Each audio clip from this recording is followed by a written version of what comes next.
심플 펑터의 끝판왕격인 프로펑터에 도착했습니다. 이번 시간에는 입력과 출력을 동시에 다루는 이 하이브리드 펑터에 대해 알아보겠습니다. 우리는 이미 여러 펑터를 알고 있습니다. 결과물을 만들어내는 코베리언트, 즉 공변 펑터, 그리고 입력을 소비하는 콘트라 베리언트, 즉 반공변 펑터가 있었죠.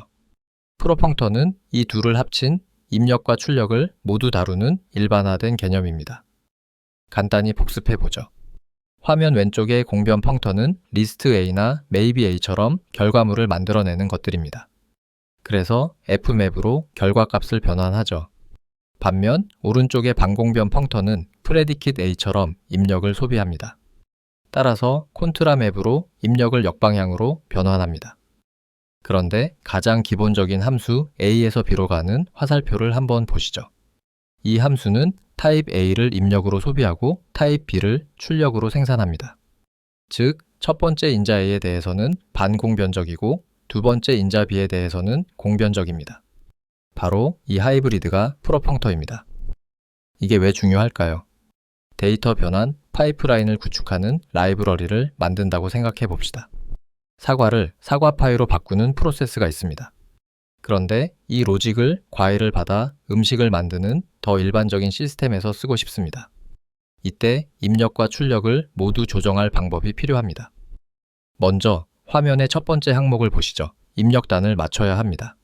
더 일반적인 타입인 프루트를 받아서 우리가 가진 프로세스가 이해하는 애플로 변환해야 합니다. 두 번째로 출력단도 맞춰야 합니다. 프로세스가 만들어낸 애플 파일을 시스템이 기대하는 푸드 타입으로 포장해야 하죠. 이처럼 프로세스의 양쪽 끝에 동시에 어댑터를 붙일 방법, 즉 양방향 매핑 인터페이스가 필요합니다. 이것이 프로펑터의 역할입니다. 개념을 직관적으로 이해해 봅시다. 프로펑터는 복잡한 개념이 아닙니다. 그냥 일반화된 함수 래퍼라고 생각하면 쉽습니다. 어떤 타입 A를 받아 B를 내놓는 상자, PAB가 있다고 생각해 봅시다. 이 상자를 수정하는 방법은 두 가지입니다. 첫째, 입력에 대한 전처리입니다. 화면 왼쪽을 보시죠. 새로운 타입 X를 받아서 기존 프로세스가 이해하는 A로 바꿔주는 함수를 앞에 붙이는 겁니다. 둘째, 출력에 대한 후처리입니다. 화면 오른쪽처럼 기존 출력 B를 새로운 타입 Y로 바꿔주는 함수를 뒤에 붙이는 거죠.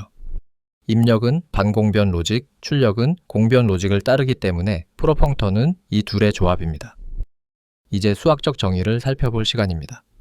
프로펑터는 곱 카테고리에서 셋 카테고리로 가는 펑터로 정의됩니다. 화면에 보이는 수식이 그 정의입니다. 조금 복잡해 보이지만 함께 해독해 봅시다. 먼저 C의 위첨자 OP는 아포짓 카테고리를 의미합니다. 이것은 첫 번째 인자가 반공변, 즉 입력을 다룬다는 뜻입니다. 두 번째 D는 일반 카테고리로 두 번째 인자가 공변, 즉 출력을 다룬다는 의미입니다. 그리고 화살표 오른쪽의 셋은 이 프로펑터가 타입상 AB를 받아서 A에서 B로 가는 모든 함수들의 집합, 즉 홈셋으로 보낸다는 것을 의미합니다. 하스켈의 프로펑터 라이브러리에는 이 개념이 타입 클래스로 정의되어 있습니다. 핵심은 바로 다이맵 함수입니다. 처음 보면 타입 시그니처가 정말 무섭게 생겼죠. 하지만 파이프라인 비율을 사용하면 쉽게 이해할 수 있습니다. 가운데에 PBC, 즉 B를 받아 C를 내놓는 원래 프로세서가 있다고 해보죠. 우리는 이걸 PAD, 즉 A를 받아 D를 내놓는 새로운 프로세서로 바꾸고 싶습니다. 그러기 위해 두 개의 어댑터 함수가 필요합니다. 첫 번째는 F, 새로운 입력 A를 원래 입력 B로 바꾸는 전처리기입니다. 두 번째는 G, 원래 출력 C를 새로운 출력 D로 바꾸는 후처리기입니다. 화면의 흐름을 보세요. A가 들어가 F를 거쳐 B가 되고 프로세서를 통과해 C가 된 후 G를 거쳐 최종적으로 D가 나옵니다. 바이펑터에 퍼스트와 세컨드가 있었던 것처럼 프로펑터에는 Lmap과 Rmap이 있습니다. Lmap은 이름처럼 입력, 즉 왼쪽에 함수를 적용하며 반공변적으로 동작합니다. Rmap은 출력, 즉 오른쪽에 함수를 적용하며 공변적으로 동작하죠. 결국 다이맵은 이 둘을 합친 것입니다. 이 다이어그램은 프로펑터의 카테고리 이론적 정의를 시각화합니다. 하단의 빨간 구름은 C 카테고리로 반공변 인자를 나타냅니다. A에서 B로 가는 화살표가 있죠. 상단 왼쪽의 파란 구름은 D 카테고리로 공변 인자를 나타냅니다. C에서 D로 가는 화살표가 있습니다. 보라색 큰 구름은 셋 카테고리입니다.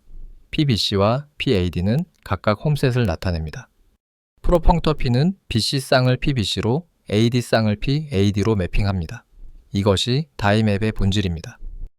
프로펑터의 가장 대표적인 예시는 바로 함수 화살표 그 자체입니다. 화면의 코드는 함수 화살표를 프로펑터의 인스턴스로 만드는 하스켈 코드입니다. 주석 처리된 다이맵의 타입을 한번 보시죠. 함수에 특화된 버전입니다. 그 구현은 단순히 함수 합성에 불과합니다. 구현부를 보면 cd.bc.ab라고 되어 있습니다. 점은 함수 합성 연산자입니다. 첫 번째 단계로 입력 어댑터인 ab 함수를 적용합니다. 두 번째로 그 결과를 원래 함수인 bc에 넘겨줍니다. 마지막으로 bc의 결과를 출력 어댑터인 cd에 적용하여 최종 결과를 얻습니다. 결국 함수를 다른 함수들로 감싸는 것과 같습니다. 홈펑터라는 개념이 있습니다. 추상적으로 들리지만 사실 우리가 방금 본 내용입니다. 타입 쌍 AB를 받아서 A에서 B로 가는 사상들의 집합, 즉 CAB로 보내는 매핑 그 자체가 펑터입니다. 이때 소스 A는 입력이고 타겟 B는 출력이므로 홈펑터는 본질적으로 프로펑터입니다. 하스켈에서 프로펑터를 말하는 것은 결국 이 홈셋의 동작을 모델링하는 것입니다. 자, 이제 모든 조각이 맞춰집니다. 이 표를 보시죠. 공변 펑터는 출력 쪽만 F맵으로 매핑합니다. 반공변 펑터는 입력 쪽만 콘트라맵으로 매핑하죠. 그리고 프로펑터는 다이맵을 사용해서 입력과 출력을 모두 매핑합니다. 결국 프로펑터는 입력과 출력을 모두 다루는 가장 일반적인 경우입니다. 오늘 내용을 요약해 보겠습니다. 첫째, 프로펑터는 직관적으로 입력과 출력에 어댑터를 붙이는 래퍼입니다. 둘째, 수학적으로는 첫 번째 인자에 대해 반공변, 두 번째 인자에 대해 공변인 펑터로 정의됩니다. 셋째, 코드에서는 다이맵 함수를 통해 입력 전처리기와 출력 후처리기를 제공합니다. 넷째, 가장 중요한 예시는 바로 함수 화살표 그 자체입니다. 이것으로 심플 펑터 계열에 대한 여정을 마칩니다. 우리는 기본 펑터부터 시작해서 바이 펑터, 반공변 펑터를 거쳐 오늘 프로펑터까지 모두 다루었습니다. 이 개념들은 함수형 프로그래밍에서 데이터 구조를 다루는 방식을 더 깊이 이해하는 데 큰 도움이 될 겁니다. 이제 여러분은 펑터 패밀리의 강력한 도구들을 갖추게 되었습니다. 지금까지 시청해 주셔서 감사합니다.